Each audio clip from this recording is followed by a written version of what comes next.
بل سوال کړی دی وای بعضې جوماتونو کې ټوپۍ پرتې هغه ټوپۍ کې مونځ کول د هغې څه حکم دی؟ دغه ټوپۍ کې مونځ کول مکروه دي. دا جوماتونو کې د لوښو ټوپۍ یا مثلا د مسالې نه جوړې شوې 2 روپۍ والې ټوپۍ نو په هغې کې مونځ کول مکروه دي، ځکه چې دا داسې لباس دی چې په دې باندې په عامو ځایونو کې سړی شرمېږي او الله ته به سړی په داسې لباس کې نه ودرېږي چې هغه د شرم لباس وي. قرآن کریم کې الله فرمایي خذوا زینتکم عند کل مسجد ای عند کل صلاة، تاسو د زینت په لباس عمل کوئ په وخت د هر مانځه کې، یعنی د مانځه په وخت کې به سړی داسې لباس اغوندي چې هغه د زینت لباس وي. په عامو ځایونو کې سړی په هغې نه شرمېږي. دغه ټوپۍ چې د چا په سر وي بازار کې نشي ګرځېدی یا مثلا یو عامو مجلسونو ته نشي تللی، دی شرمېږي په دې ټوپۍ باندې، نو الله ته به داسې لباس کې نه ودرېږي. وعلیکم السلام ورحمت الله وبرکاته.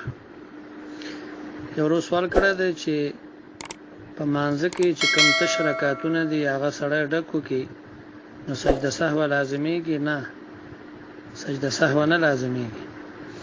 دا مسله ده چې ډک رکعت سړی تش وکړي نو سجده سهو لازمیږي، ځکه په ډکو رکعتونو کې د الحمد سره سورت ویل دا واجب دي، او چې واجب پاتې شي نو بیا سجده سهو لازمیږي.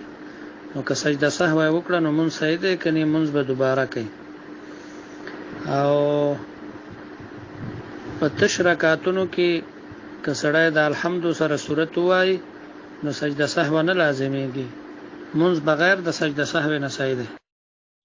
وعلیکم السلام ورحمت الله وبرکاته.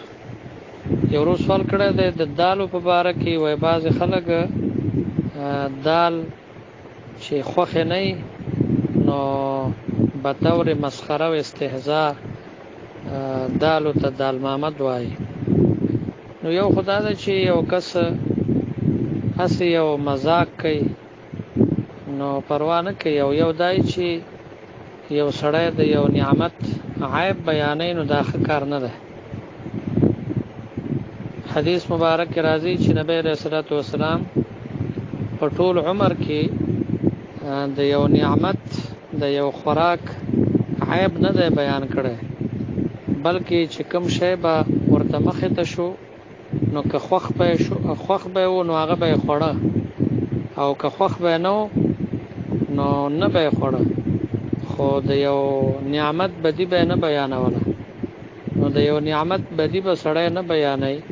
نور مزاجونه مختلف دي، د چا د یو شي سره طبیعت لګیږي، د چا د بل شي سره لګیږي، خو د نعمتونو او د الله د رزق عیب به څوک نه بیانوي.